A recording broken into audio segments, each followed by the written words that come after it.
বক্তব্য রাখবেন। শাইখের আরো অনেকগুলো গুরুত্বপূর্ণ প্রোগ্রাম আছে, লম্বা আলোচনা করার সুযোগ নাই। আমি শুধু একটা কথা বলে শেষ করব। গত জুলাই এবং আগস্টে বাংলাদেশে বৈষম্য বিরোধী আন্দোলন হয়েছে। আপনারা জানেন বাংলাদেশে 92% হলো সংখ্যায় মুসলমান, আর 92% মুসলমান এরাই হলো বাংলাদেশের সবচেয়ে বেশি বৈষম্যের শিকার। আপনারা দেখেছেন আমাদের দেশে, আমরা যদি ঢাকা ভার্সিটির কথা বলি, ঢাকা ভার্সিটিতে আপনারা দেখেছেন গত রমাদানুল মুবারকে প্রকাশ্যে কোরআন শরীফ তিলাওয়াতের মাহফিলের আয়োজন করতে দেয় নাই, প্রকাশ্যে ইফতার মাহফিলের আয়োজন করতে দেয় নাই। আমরা দেখেছেন শিক্ষা খাতে মুসলমানরা বৈষম্যের শিকার। আজকে হিন্দু অন্যান্য ধর্মাবলম্বীরা যেভাবে সহজে শিক্ষা লাভ করতে পারে, কোনো মুসলমান নারী, মুসলমান মেয়ে হিজাব পরে দেখা যায় বিভিন্ন ভার্সিটিতে তারা শিক্ষা লাভ করতে পারে না।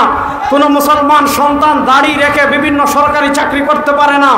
মুসলমানরা দাড়ি রেখে সেনাবাহিনীতে অংশগ্রহণ করতে পারে না। মুসলমানরা দাড়ি রেখে পুলিশে চাকরি করতে পারে না। এই ধরনের বৈষম্য বাংলাদেশের মানুষ আর দেখতে চায় না।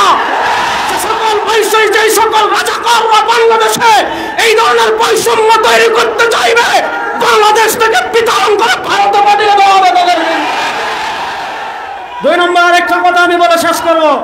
আপনারা জানেন বৈষম্য বিরোধী আন্দোলন হয়েছে, কথা পরিষ্কার, এই দেশের 92% মানুষ মুসলমান। মুসলমানদের তাহজিব তামাদ্দুন, মুসলমানদের ঈমান, মুসলমানদের সংস্কৃতি বিরোধী কোন শিক্ষা সিলেবাস এই বাংলাদেশে চলতে দেওয়া হবে না।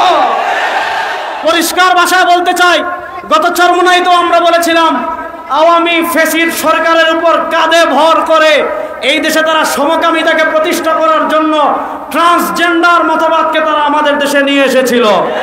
আজকের এই জনসমাবেশ থেকে আমরা শাইখ চরমোনাইয়ের উপস্থিতিতে সুস্পষ্ট ভাষায় ঘোষণা করছি, এই স্বাধীন বাংলাদেশে কেউ যদি ট্রান্সজেন্ডার মতবাদকে প্রতিষ্ঠা করতে চায়, বাংলাদেশের মুসলমান ধরে ধরে সব করে ট্রান্সজেন্ডার বানিয়ে দিবে। শেষ কথা বলে শেষ করছি, বাংলাদেশের শান্তি প্রতিষ্ঠা হোক, ইনসাফ প্রতিষ্ঠা হোক, ন্যায় প্রতিষ্ঠা হোক। এটা আমরা চাই কি চাই না? বলেন না, এটা আমরা চাই কি চাই না? আমি আপনাদেরকে পরিষ্কার মেসেজ দিয়ে দিতে চাই, যদি ইনসাফের বাংলাদেশ চান, যদি ন্যায়ের বাংলাদেশ চান, যদি সাম্যের বাংলাদেশ চান, সব তন্ত্র মন্ত্র বাদ দিয়ে শাইখ চরমোনাইয়ের হাতকে শক্তিশালী করুন, ইসলামের বাংলাদেশ প্রতিষ্ঠা হবে ইনশাআল্লাহ।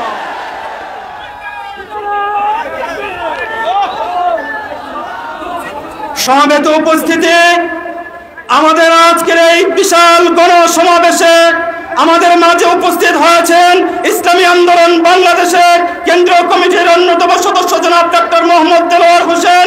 উপস্থিত আছেন কেরানীগঞ্জের মাটি ও মানুষের নেতা জনাব আলহাজ সুলতান আহমদ খান, জনাব আলহাজ হানিফ মেম্বার সাহেব সহ উপস্থিত আছেন